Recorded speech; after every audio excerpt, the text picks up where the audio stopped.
This is TradeFlow News, bringing you relevant news and insights from around the world. TradeFlow News, enabling trade for SMEs and economies worldwide. These are some of the key topics that we will be looking into in today's program.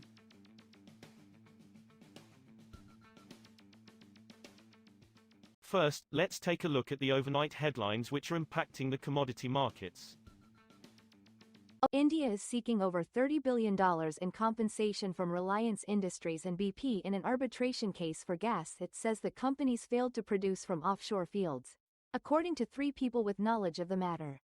A tribunal has been hearing the dispute in India since 2016 over gas produced from 2 deep water fields, D1 and D3, in the D6 block of the Krishna-Godavari Basin, 7 individuals with knowledge of the proceedings said. Final arguments took place on November 7, they said. The 3-member tribunal is expected to deliver its verdict in mid-2026, 2 people aware of the hearing schedule said. The verdict can be challenged in Indian courts, several people said.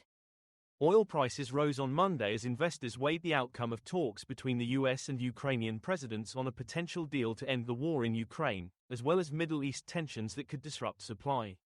Brent crude futures rose 67 cents, or 1.1%, to $61.31 per barrel at 0751 GMT, while US West Texas Intermediate crude was up 65 cents, or 1.15%, to $57.39.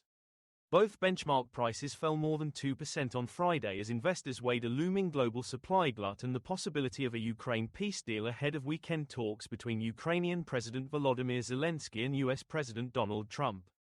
Moving on to the top news in the energy sector. Russia has pushed back by several years a plan to reach an annual liquefied natural gas output target of 100 million tons, Deputy Prime Minister Alexander Novak told State TV on Thursday, citing the effect of Western sanctions on its energy industry. Russia's long-term plans to gain a fifth of the global LNG market by 2030 to 2035, from 8% currently, have been challenged by sanctions imposed over the conflict in Ukraine, including against the new Arctic LNG 2 plant. A recently updated government strategy, which outlines Russia's long-term plans in energy sector, sees the country producing 90 to 105 million tons of LNG by 2030 and 110 to 130 million tons by 2036. The White House has ordered U.S. military forces to focus almost exclusively on enforcing a quarantine of Venezuelan oil for at least the next 2 months, a U.S. official told Reuters, indicating Washington is currently more interested in using economic rather than military means to pressure Caracas. While military options still exist, the focus is to first use economic pressure by enforcing sanctions to reach the outcome the White House is looking for, the official said on Wednesday, speaking on condition of anonymity. While President Donald Trump has been publicly coy about his precise aims regarding Venezuela, he has privately pressured Venezuelan President Nicolas Maduro to flee the nation, Reuters has reported. Next, we have the top news in metal markets. Copper prices trimmed earlier gains heading into the Asian market close on Monday, as investors locked in profits after a sharp rally that pushed prices to record highs. The benchmark 3-month copper on the London Metal Exchange surged 3.27% to $12,560 per metric ton as of 0740 GMT, after setting a record of $12,960 a ton earlier in the session.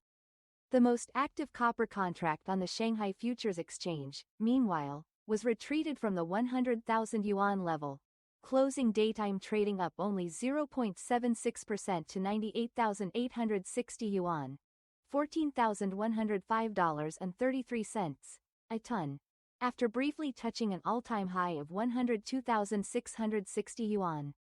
Iron ore futures prices rallied on Monday as top consumer China's pledge of more proactive fiscal policies in 2026 boosted sentiment and demand hopes for the key steel-making ingredient.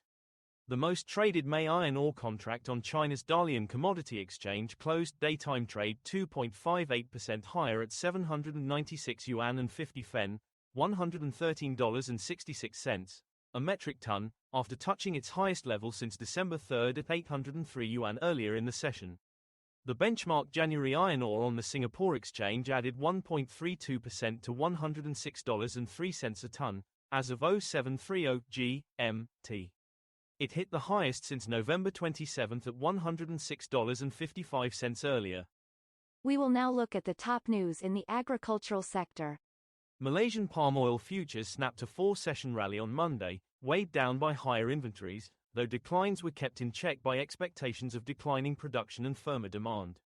The benchmark palm oil contract for March delivery on the Bursa Malaysia Derivatives Exchange lost 40 ringgit, or 0.98%, to 4,049 ringgit, $997.78, a metric ton by the close.